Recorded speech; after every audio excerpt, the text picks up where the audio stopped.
Hi everyone, I'm Olivia Todd with the Fort Worth Public Library, and welcome to Just a Dab. Today, we'll be painting a tree in springtime.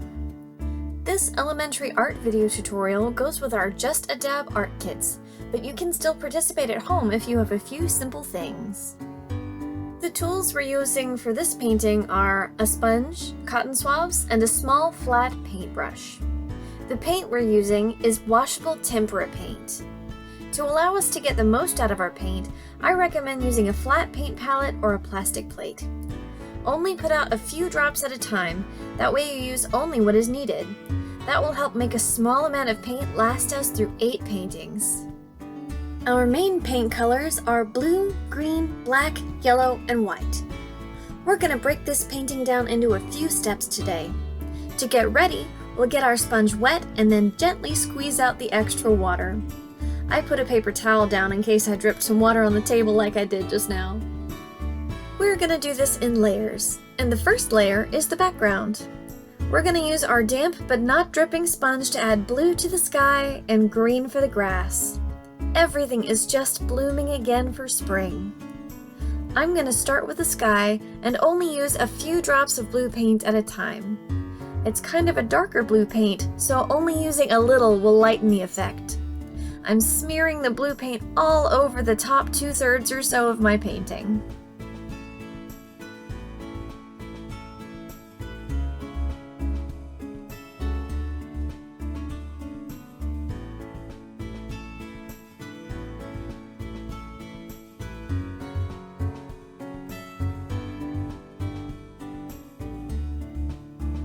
Next, I'll take a new clean corner of my damp sponge and dip it in a little bit of green paint and go side to side across the bottom third of my painting until all the grass is filled in.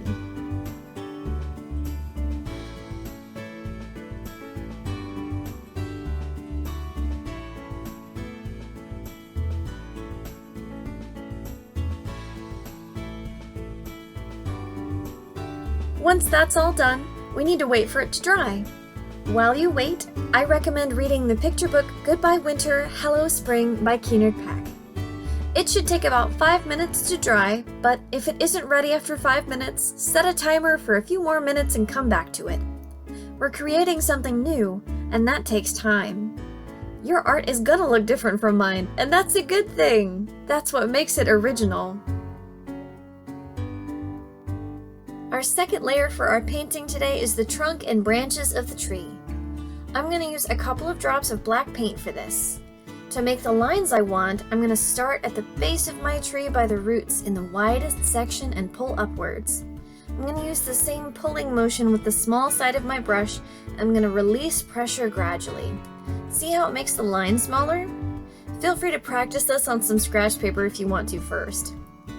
We know tree branches are wide at the base and they get thinner as they go out and up. So start at the trunk of the tree and swoop out and up. Make as many branches as you like, and if you think your tree needs to be a different shape or thicker to hold all your branches, feel free to keep painting until it looks right. Move around any large drops of paint so your tree can dry fairly quickly.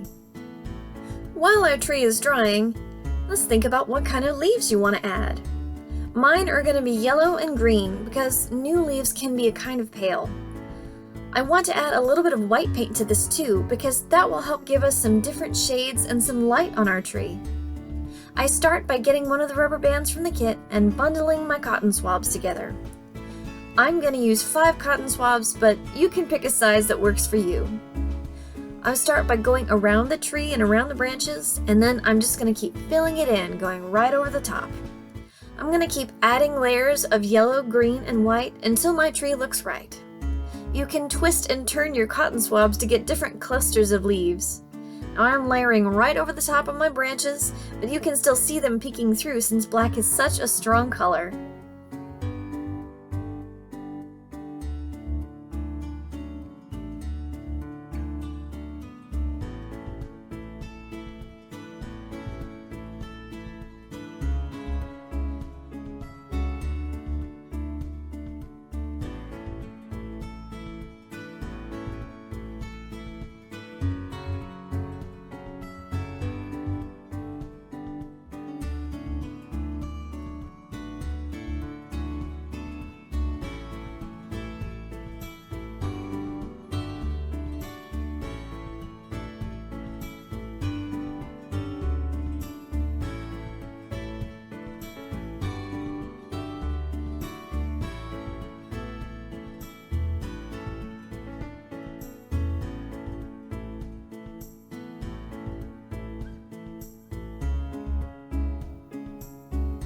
For my final touch, I'm going to add a little birdie friend.